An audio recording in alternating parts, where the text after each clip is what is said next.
থেমে জীবন হয়তো আমরা কেউই পছন্দ করি না। অবশেষে সংসার জীবন থেকে ছুটি নিয়ে নিলাম।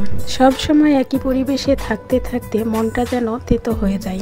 তাই মাঝে মধ্যে একটু বাইরে ঘোরাফেরা করা আমাদের সকলের দরকার, কিন্তু নানান চাপে হয়তো হয়ে ওঠে না।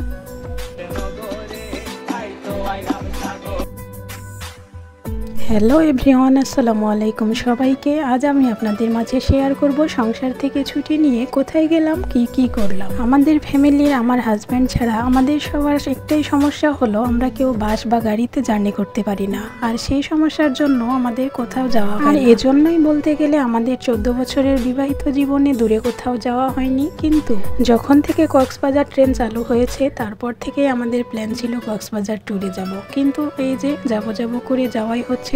অবশেষে হুট করে ডিসিশন নিয়ে নিলাম আমরা কয়েকদিনের মধ্যেই ট্যুরে যাচ্ছি।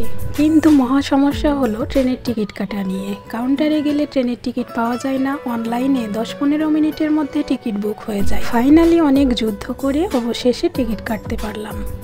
টিকিট কাটতে পারলেও আমাদের 4 জনের সিট পড়েছিল 4 জায়গায়। এটা নিয়ে অবশ্য একটু মন খারাপও ছিল, কিন্তু কি আর করা যাবে বলেন। ট্রেন জার্নিতে সবচেয়ে মজার ব্যাপার হলো বন জঙ্গল পেরিয়ে অবশেষে প্রায় 9 ঘন্টা জার্নি করে আমরা কক্সবাজার রেল স্টেশনে এসে পৌঁছাই। ট্রেন জার্নিতে একটা বিষয় ভীষণ ভালো লাগে যে যতই জার্নি করি না কেন শরীর ক্লান্ত হয় না। আচ্ছা, আপনারা কে কে আছেন আমাদের মতো বাসে বা গাড়িতে উঠতে পারেন না? আমরা তো যেখানেই যাই রিক্সা, অটো বা ট্রেন ছাড়া কোথাও যেতেও পারি না। সেজন্য অনেকবার হয়তো ঝামেলাও পড়তে হয়। কি আর করা যাবে।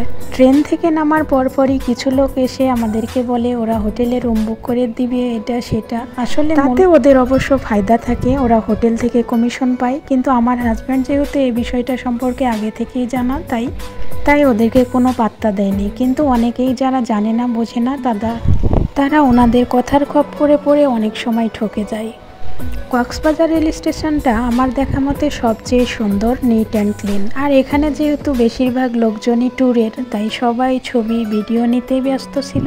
এরপর আমরা একটা অটো নিয়ে চলে যাই হোটেল বুক করার জন্য। তারপর আমরা হোটেলে গিয়ে বেশ কিছুক্ষণ রেস্ট নেই। এর মধ্যে সন্ধ্যা হয়ে যায়। পরে আমরা সন্ধ্যার পরে বিচে যাই।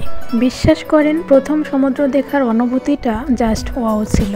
অনেকের কাছে হয়তো এটা সাধারণ ব্যাপার, কিন্তু আমার মতো যারা প্রথম সমুদ্র দেখে তাদের কাছে যে এটা কতটা আনন্দের তা তারাই শুধু জানে।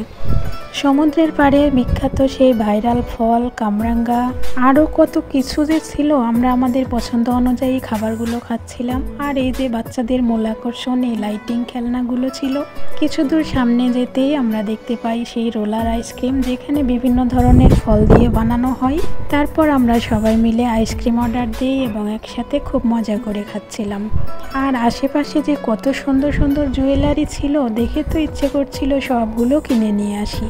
একটা বিষয় কি আপনারা খেয়াল করেছেন, যেখানেই যান না কেন সেখানে বাচ্চাদের এবং মেয়েদের আইটেমই বেশি পাওয়া যায়, তাই না?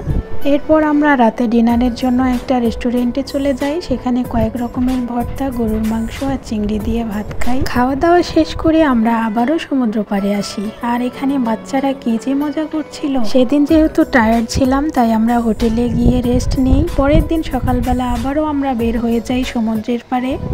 সেখানে আমার হাজব্যান্ড বাচ্চাদের নিয়ে নামছিল ওদের গোসল করানোর জন্য। আর ওরা যে কি পরিমাণ খুশি ছিল তা বলার মতো না। আসলে সন্তানের মুখের হাসির চেয়ে মূল্যবান আর কিছুই হয় না বাবা মার কাছে। সেখানে আমরা প্রায় 2 ঘন্টার মতো ভিজি। আর বাচ্চারা তো কিছুতেই সমুদ্র থেকে উঠতে চাইছিল না, তারা শুধু সাঁতার কাটবে। আসলে ওদের কি বলবো, সমুদ্র এমন একটা জিনিস, আমরা বড়রাই যেন দিশেহারা হয়ে যাই সেখানে গেলে। আল্লাহর এক অশেষ রহমত থাকে হয়তো সমুদ্র পাড়ে গেলে। মনটা ভীষণ শান্ত হয়ে যায়, মন ভালো হয়ে যায়। সব দুঃখ কষ্টগুলো যেন এক নিমেষেই হাওয়া হয়ে যায়। এরপরে যতবারই সমুদ্র পাড়ে যায় না কেন, কিন্তু প্রথমবারের অভিজ্ঞতাটা সারা জীবন আমাদের মনে থাকবে। আসলে সংসার, চাকরি, ব্যস্ত জীবনের পরেও আমাদের উচিত কিছুটা সময় নিজেকে দেওয়ার জন্য দূরে কোথাও ঘোরা। তাতে হয়তো মানসিক শান্তি ফিরে আসে। এত টাকা পয়সা জমিয়ে কি হবে বলেন? একটা সময় হয়তো আপনার অনেক টাকা থাকবে, কিন্তু আপনার শক্তি থাকবে না বাইরে কোথাও ঘুরতে যাওয়ার। তাই সময় থাকতে থাকতে নিজের শখগুলোকে অল্প অল্প করে হলেও পূরণ করা উচিত আমাদের সকলের।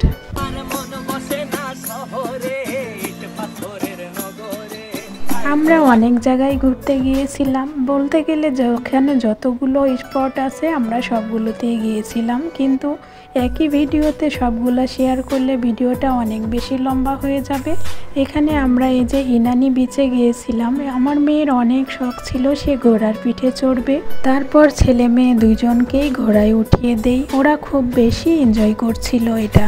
আসলে এই মিষ্টি মধুর স্মৃতিগুলোই সারা জীবনের সম্পর্কটা আরো গভীর করে তোলে। আর এই যে আমার ছোট্ট পরীটা যেখানেই দোলনা দেখবে তার বসতেই হবে, সেটা সে কোনোভাবেই মিস করবে না। দেখুন না কি মজা করে দুল খাচ্ছে। এরপরে আমরা চলে যাই হিমছড়ি পাহাড় এবং ঝর্ণা দেখার জন্য, কিন্তু পাহাড়ের উচ্চতা এত বেশি ছিল যে উঠতে উঠতে আমরা সবাই অনেক বেশি ক্লান্ত। পাহাড়ের উচ্চতা অনেক বেশি ছিল, কিন্তু কিছু করার নেই। ঘুরতে যখন আসছি যত কষ্টই হোক সবকিছু দেখেই তারপর এরপরে আমরা ঝর্ণা দেখতে চলে যাই। দেখুন আল্লাহর কি অশেষ নিয়ামত, কিভাবে ঝর্ণার পানি। ঘোরাঘুরি শেষ করে আমরা আমাদের রুমে চলে আসি। আর এই হচ্ছে আমাদের হোটেল যেখানে আমরা ছিলাম। আমাদের মতো মধ্যবিত্ত ফ্যামিলির জন্য হোটেলটা বেশ ভালোই ছিল বলতে গেলে, এবং রুম ভাড়াটাও রিজনেবলের মধ্যেই ছিল। আমরা এখানে 3 দিন ছিলাম এই হোটেলে। আমার কাছে বেশ ভালোই লেগেছে। আমরা যেহেতু 2 বাচ্চা কাচ্চা নিয়ে ফ্যামিলি মেম্বার 4 জন,